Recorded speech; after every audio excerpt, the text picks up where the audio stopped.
Welcome to Health and Safety Conversations. Here's your host, Tom Bourne. Hi, and welcome to Health and Safety Conversations. I'm your host, Tom Bourne, and with me today is the absolutely marvellous Dr. Simon Roberts. Simon, how are you? I'm good, Tom. How are you? Fantastic. Now, Simon, you're based in the centre of the universe like me in lovely Perth. What's the weather like today? It's fantastic. I think it's about 25 degrees at the moment, maybe 30. But to be honest, I haven't stepped outside. I'm just enjoying the aircon. As we do. Yeah. All right, Simon, I'm not going to call you doctor all the way through because that's a bit formal. But Oh, yeah, for have sure. you, Do have, not call me doctor. It's all good. look, to be honest, if you've done the work, the title's good, but maybe not every time I mention your name. All right, Simon, I know a little bit about you because I've seen you at some safety events around Perth.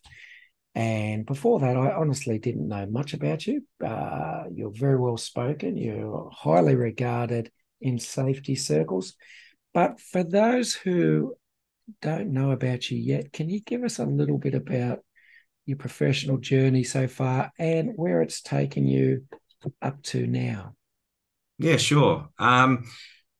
At the end of, to begin with, I started a company called EHS2U, and that's where I'm really focused now. So environmental health and safety to you. So I'm the founder of that company, and it really focuses on the C-suite level conversations and enabling safety performance at those senior levels. So that's what I'm really focused on at the moment. But prior to establishing EHS2U, I spent 25 years in health and safety, both in Australia and overseas. And I really wanted to gain a broad understanding of different industries.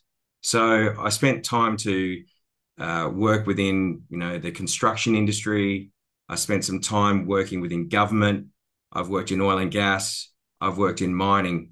And that was really deliberately done to give me a broad range of different perspectives with respect to health and safety across different industries to enable me to contribute to the broader area of health and safety. So that was where I have been focused. About 15 years ago, I moved more into the senior management levels, and I really love developing teams and working in organizational change type activities, strategy, within health and safety. And of recent months, I think it is now, I was just appointed the registrar for the Australian Occupational Health and Safety Education Accreditation Board. So ASIAB, quite a mouthful, but basically that role entails helping the board assess universities across Australia and accrediting their OH&S programs, which has been a fantastic thing to give back as well. Yeah. Just on that, I can, just my personal opinion, I think you've got your work cut out for you there because there certainly is different, let's say, quality being put out by universities at the moment. I don't want to go into too much detail, but let's just say my current university studies I settled for because of price, and I wish I hadn't because whilst I'm learning, not really what I envisaged. So good luck with that. Now, you mentioned you had 25 years of experience in industry. What was the initial spark? What made you think about, you know what, safety looks good, I'll head into that? So if I go back in time, I kind of struggled at high school and I just scraped through year 12. Due to my scores, I was unable to get into university. I just couldn't get into any university across Australia. So I spoke to some family members and recognized that I had a passion for using my hands, and one area of interest that I really liked was welding. So I moved into a pre-apprenticeship boiler making course. I really loved that course. I got exposed to occupational health and safety. And then that triggered me to want to go down that path. So I moved out of that and moved across to TAFE, Technical and Further Education College, south of the river. And I did my associate diploma in OH&S, and then I did my diploma. And while doing my diploma, I was able to apply, and then I got into Curtin University when I did a Bachelor of Science looking at occupational health and safety. So that really started me on my pathway, and I was really, really lucky. I basically finished my degree and moved straight into a job with a company called Fluid Annual, and was doing the Rio Tinto Hammersley Iron railway line in the middle of Carragini National Park. So that was my first job, which then led me to be able to work with Fluid Annual overseas in Canada. So it was a fantastic start to my career, and I learned so much on that first job. Yeah. So it's a nice little segue for TAFE, being able to help people who haven't quite got the results that they wanted at school. So yeah, congratulations. Yeah, I fully support that pathway. It worked for me, and I know some people out there, you get your results and you get disappointed, but it's not the end of the world, right? You just put your head down, get to work, and find an alternate pathway, and that one worked for me. Yeah, no, that is actually brilliant. I got to say, I find it hard to believe that you struggled at school, because you're one of the smartest cookies I know. So, but yeah, the other thing about dyslexia, I've got to be honest and say, completely ignorant about it until a few years ago. And all of a sudden, I had a student in my class who identified as dyslexia, and I went, "Oh, okay, brilliant. Okay, what does it mean?" But over time, I've worked out that it's not one size fits all dyslexia. I find everyone has individual challenges with dyslexia. So the fact that you've been able to overcome that, finish TAFE, go through TAFE, go through university and got a PhD, congratulations. A beacon of hope, I would suggest, for people who write themselves off as an early age as not being able to achieve. So yeah, seriously, I think that's great. Yeah, I appreciate those words, Tom. And I think for me, it was one of those drivers inside. You have that internal dialogue, that internal narrative. And I just wanted to prove that, some of the words that were coming out of others' mouths wasn't actually true so that kind of drove me to do the further studies and improve myself. And look, along the way, you learn so many things about yourself and others. I got to tell you, just on a personal level, that one of the greatest motivators for me has been people telling me I can't do things. So I fully do understand that. Yeah. All right. For you, as I said, long history in safety. What's been the most satisfying achievement that you think you've done so far? Yeah, I think from a professional perspective, it's actually kind of what we just talked about, meeting other professionals operating in the OH&S space, helping them spread their knowledge to the broader community. And I guess some examples of that was coming across a company who specializes in document writing, and that's usability mapping, and Klaus Hofer and his team. And I came across this and I was just blown away. And I thought to myself, more people need to know about this stuff. So that's where I was able to present usability mapping to the Australian Institute of Health and Safety. And that's actually an approved course, and people all around the world can undertake this course. And some of the real positives that came out of that, an area that we focused in on with a major oil and gas company was redoing their life-saving rules. Now, people have different ideas around pros and cons of life-saving rules. Mm-hmm.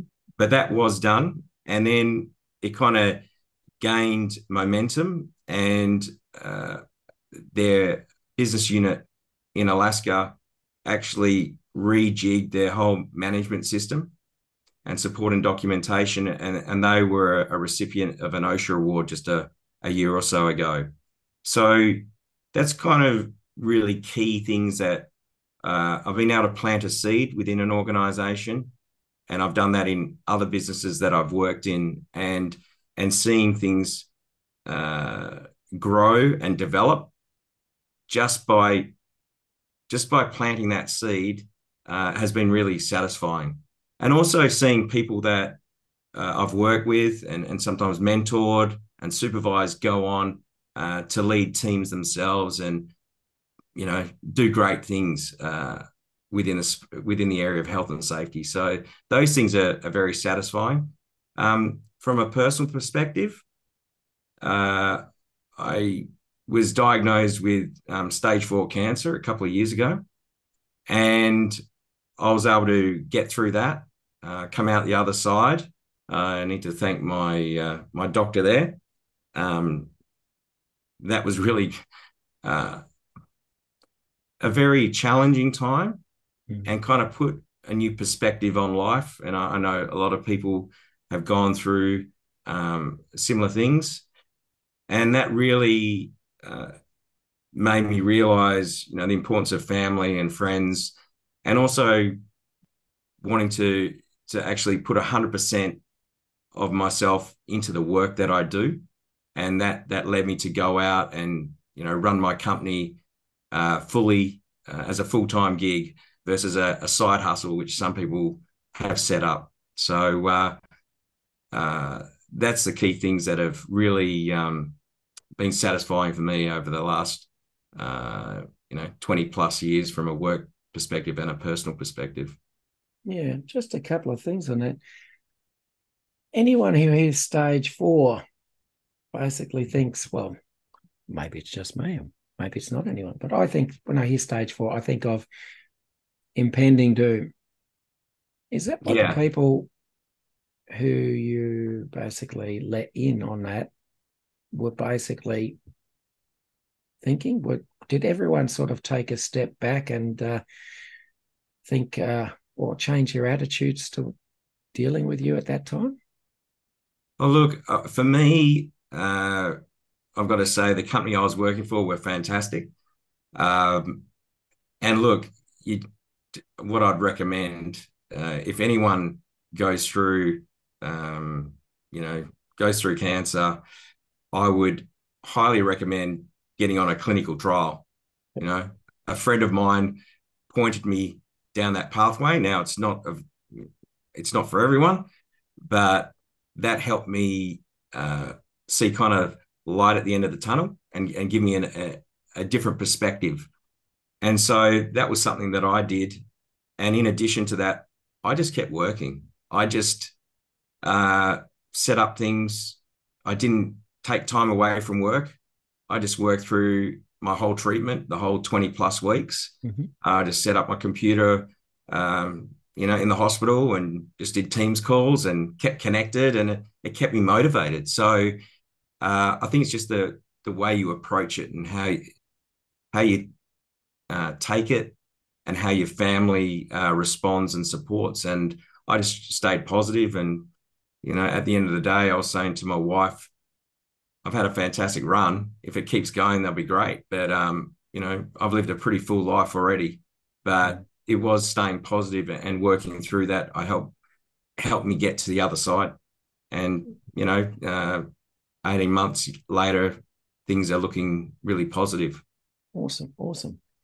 The other thing you brought up was about taking the side hustle and making it your full-time profession, gig, job, whatever you want to call it. What's your advice for people? Because there are a hell of a lot of people out there that are hustling on the side, but it's a bit of a scary step going from creating a little bit of extra income to fully commit. What's if any advice, what would you give them? It depends on your family circumstances. If I was able to talk to myself 15 years ago, I would have said to myself, do it. Just go do it. Get out there and give it a crack. Now, when I first started EHS2U, I had a family, and there was always that dilemma, and just where is the funding going to come from? You want to look after your family, you've got a mortgage, you've got school fees, all that sort of stuff comes into play.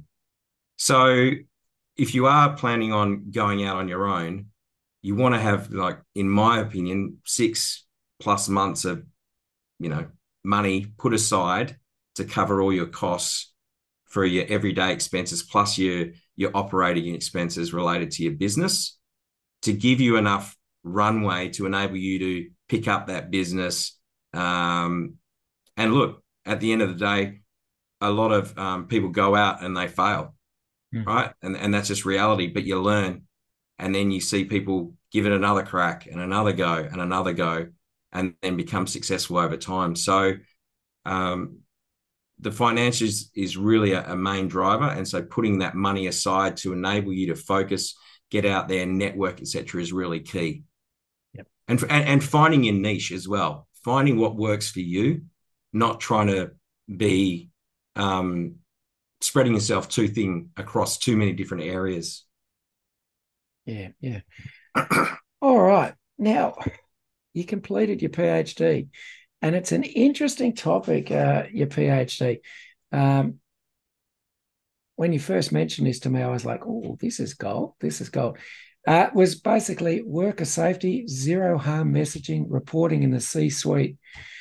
Okay, first of all, as I said, anyone who completes a PhD, I give them congratulations, because it's a hell of a lot of work. And I will be honest, Simon, I don't think I'm cut out for that. I had a look at it. I think yours was 312 pages, if I remember correctly. And it's not just the writing, it's the researching, it's getting it together, it's the flow chart of the flow of how to do it, sourcing everything. So congratulations. But what was the main findings, or what was the point of the thesis? So if I take a step back, I have always been interested in learning stuff. So I completed my Bachelor of Science in Health Sciences, OH&S, and I started working straight away, as previously mentioned. And then about 4 or 5 years later, I was like, I need to know a little bit more about safety and safety leadership. Mm-hmm. So I did a master's in occupational health and safety. And then all I heard in that was, leadership. So when I came back from overseas, I enrolled at Curtin Graduate School of Business, and I did a master's in business leadership. And then all I heard in that was finance, revenue, et cetera, et cetera. So I'm like, well, I need to know more about this as well. So then I did my MBA. And what happened was I came to the realization that everything is so siloed. So the health and safety people aren't talking to the finance people. The finance people aren't really talking to, the business development, the leadership, where that sits within an organization, et cetera. So that led me to want to do my doctorate in business administration, which looked at those 3 aspects. So I was looking at the C-suite leadership messaging. I was looking at the institutional investor responses, and also looking at the whole thing around reporting and ESG, environmental, social governance aspects, right?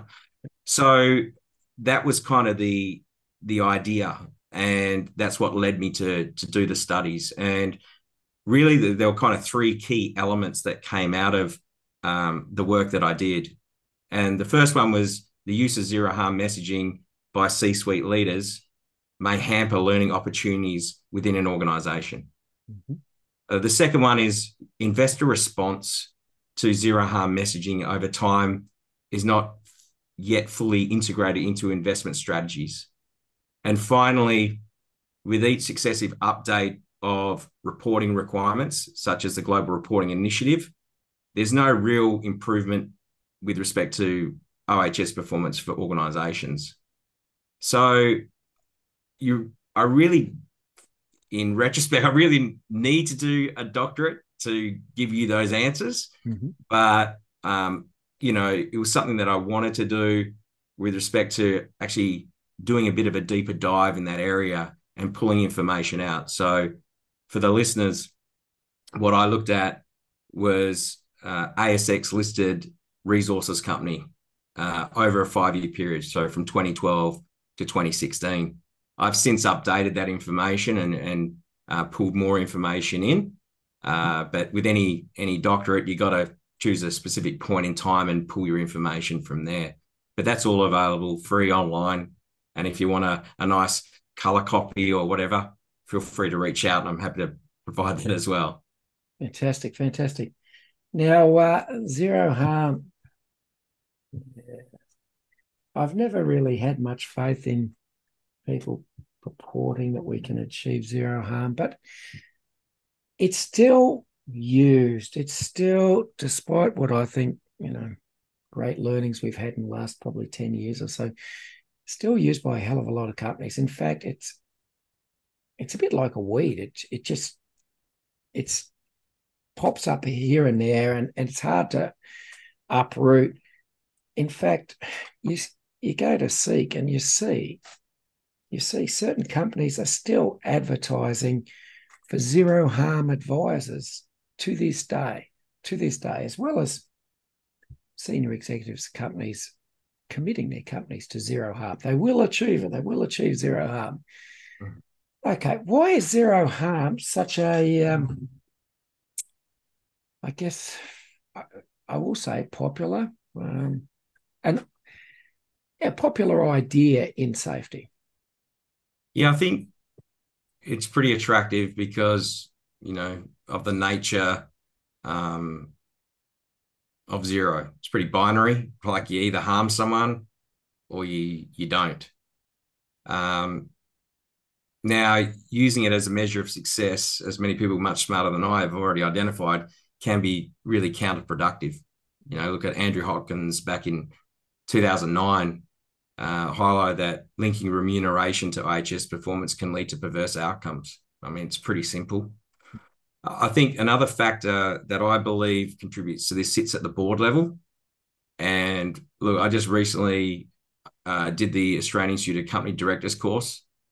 And with respect to that course, it's the hardest thing I've ever done. But, you see boards need to ensure the effective governance within their operations and their corporate reports. So utilizing a metric or a value as zero makes the tracking of performance relatively easy at that senior, most senior levels within an organizations versus choosing some alternate metrics which are harder to track. Mm-hmm. So that's a really big one for me. And, it's really built into a number of reporting requirements. So by default, companies just report metrics, and then to be seen to be doing the right thing, they'll utilize that zero terminology, whether it's aspirational or an actual number. So it's really embedded. And like you said, it's very hard to pluck that out of an existing system, which is, been around for probably 20 plus years. Okay. All right. Now, Simon, in your thesis, you stated that 85 out of the ASX 200 listed companies publicly reported that they link safety performance to executive remuneration or pay or salary or whatever you want to call it. So the interesting thing with that is, do executives really want to know about incidents and accidents, or is this just a story that they feed down to the workers, to keep people happy? Yeah, look, that stat came out of the Australian Council of Superannuation Investors report. Mm-hmm. And when you do a bit of digging within that report itself, It highlighted that between 5 and 25% of short-term incentives for executives related to safety performance, and really with a strong focus on the lagging metrics. And the downstream measures really related to the counting of illnesses, injuries, and didn't really focus on dynamic leading indicators, right? So almost all of the companies explicitly linked the performance to short-term incentives. And I think when you dig into the report further, the leaders actually recognize that the reliance on these lagging indicators wasn't really helping. However, an alternate metric was hard to identify for them, right? Yeah. And the other thing that occurs a lot is the benchmarking. So a lot of companies will say, oh, we're in the top quartile, or for, performance X, Y, and Z, and then they compare themselves. So when you start utilizing, leading type metrics, unless the other companies are doing that and you're all on the same page, it's hard to benchmark one another. Mm-hmm. So it's really challenging to look at what else is out there. I think even going back to 2009, you look at Hopkins' work that he identified that linking remuneration to OHS performance can lead to perverse outcomes. I mean, we're in 2024. Yeah. And we're still utilizing this. So, yeah, it's a challenge. Yeah. It's, as I said, it's an interesting idea. Now, incentivizing safety has been around for donkey's years, as far as long as I can remember. But it goes from executive level, it flows down all the way down to workers within work groups, where we get bonuses if we achieve KPIs, goals, etc., etc. All of these things with safety, you've got. I firmly believe are well intentioned, but the outcomes haven't been well thought out of. Doesn't this just basically fully incentivize non-reporting? Yeah, that's an interesting point. And I think whatever metric you use, right, in some way, if you link it to a financial outcome, there'll be some form of manipulation. Now, this is the personal perspective, but I think there'll be some form of manipulation that goes on. And what an organization needs to recognize is that tolerable within the business. Mm-hmm. All right. And as we move forward, the data that's presented in annual reports, sustainability reports, needs to be correct, reflect reality. And this is a real challenge, right? Now, I'll give you a real simple example. So a number of years ago, we're trying to do the right thing within our business. And there was a goal, and you talked about the KPIs, and there was a goal around we wanted to increase the number of significant or life-altering events that were reported. And the metric was 20% increase over the previous year.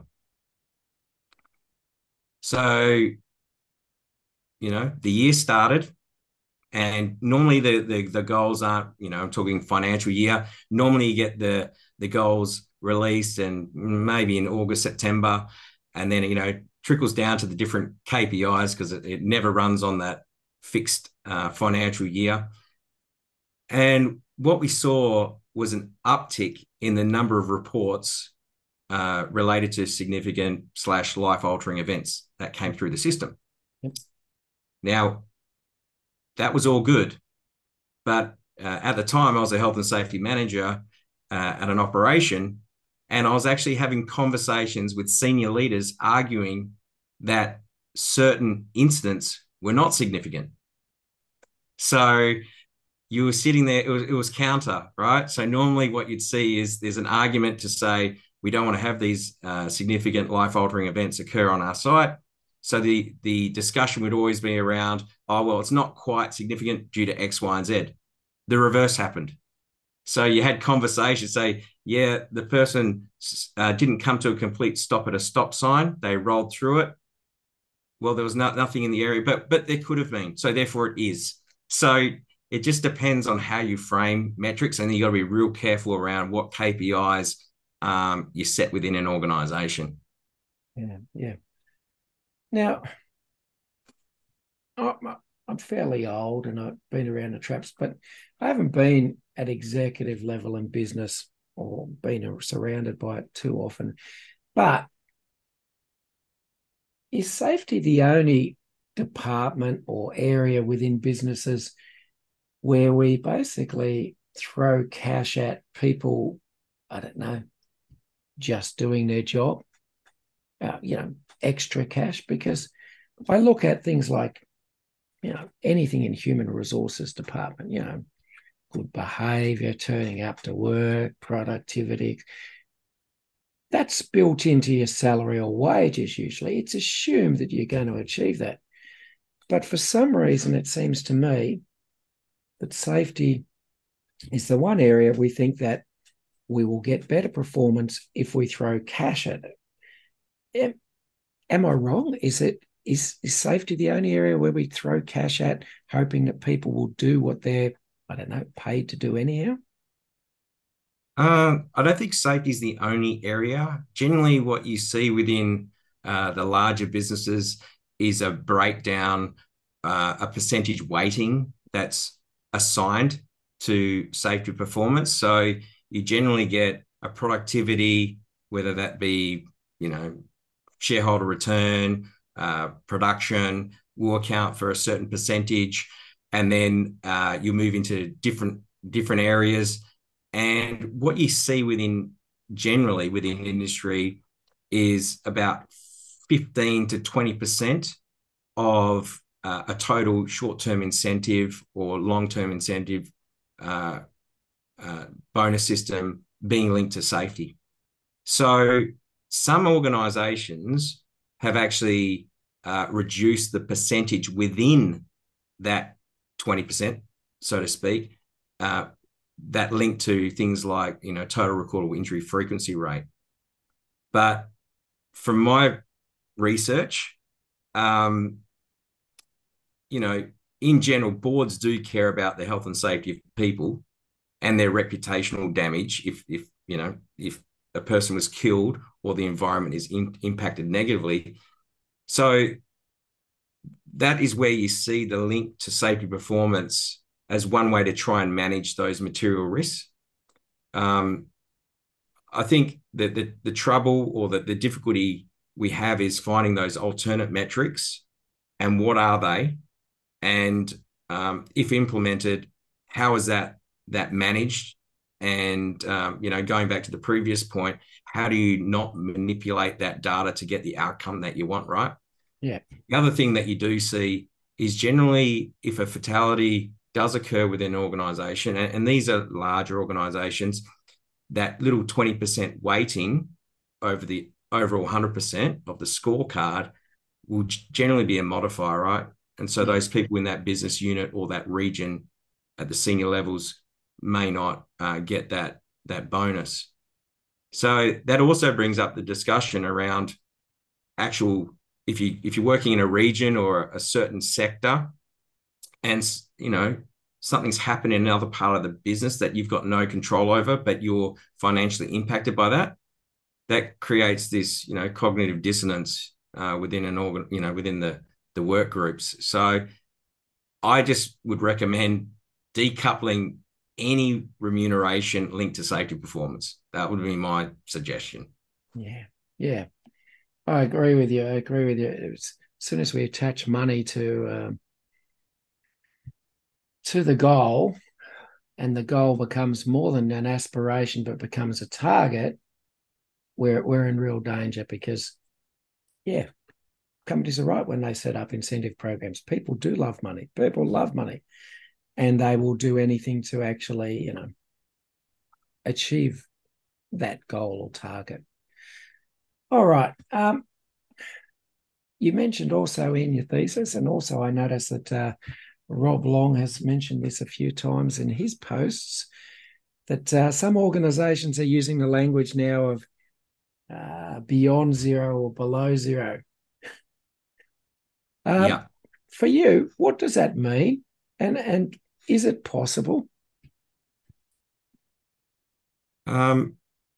Look, beyond zero or below zero, it's really kind of been appearing the last decade or so. And from a personal perspective, it kind of runs counter to some fundamental principles within the field of OH&S, such as, ALAP, as low as reasonably practicable. So, you have these comments where zero doesn't even appear to be good enough. Now you need to even go beyond that. So for me, it's super confusing. So I don't think it's helpful.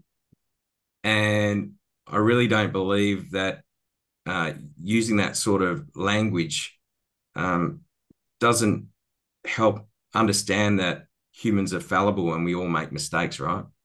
Yeah. So I don't think it adds to the conversation at all. Other than being a catchy gimmick, which safety's, I don't know, doesn't have enough of them, but for sure. All right. Honest reporting of safety incidents. Potential to damage share price, perhaps. Do you think companies could be adverse to accurate reporting because it may discourage certain C-suite investors, I don't know, buying stock or maintaining stock or not selling stock? Yeah, look, this is a really interesting question. I think in the last few years, we've seen, especially when looking at ESG, right, the environmental social governance, there's been a big increase in the E side of things. You used to hear conversations, little e, big S. Now I get the sense it's the E side is really a big focus. The S is the social aspects, which includes the safety, is kind of shrinking a bit.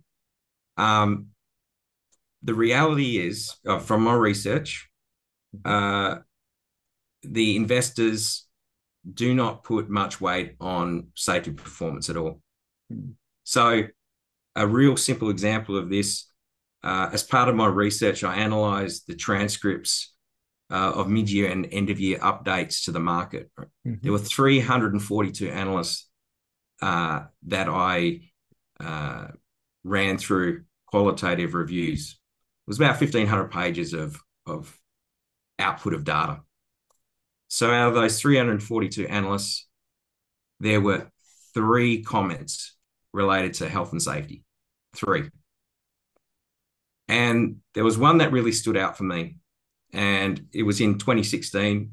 It was post the BHP Vale Fundier dams failure that resulted in 19 people being killed, significant environmental impact. We're seeing further litigation on that as we speak. So years later. Now, the CEO at the time got up, spoke at the AGM, provided updates, and then, as per normal proceedings, the floor was open to comments, questions, and the analysts, get to ask. The very first question that was asked by a Deutsche Bank analyst, and verbatim quoting, "At Samarco, just focusing on the financial side, I appreciate the humanitarian element related to it. But away from the framework agreement, can you give us a little bit more visibility on the current cash burn on a monthly basis in terms of operating costs?" That was the very first question asked. Yeah. So that basically kind of sums it up. And going forward and doing further analysis of institutional investors, analysts, there's not much talk around safety performance within an organization if something does go wrong. Yeah. That's actually a very interesting point, because if you consider there is so little negative impact considering safety from C-suite investors, happening, why do you think it is that we have people at the executive level of companies making statements or declarations saying their company will achieve zero harm or can achieve zero harm? Why do you think they keep doing that publicly if there is virtually no negative blowback from it? I think that ties back to your social license to operate. At the fundamental level, C-suite leaders and directors need to operate in the best interest of the company. So that's just a given. So if companies are not considering health and safety of their most important asset, that is people, you would then ask the question, how committed are they? Now, this is the real dilemma, though, right? You spend all this time, the CEO goes out there, makes these statements, and then the analysts kind of brush it off. That just seems like the reality that we operate in. So it's a real challenge.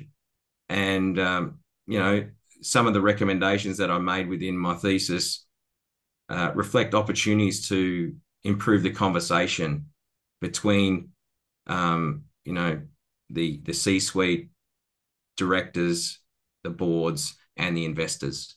And you are seeing that occurring within the larger organizations.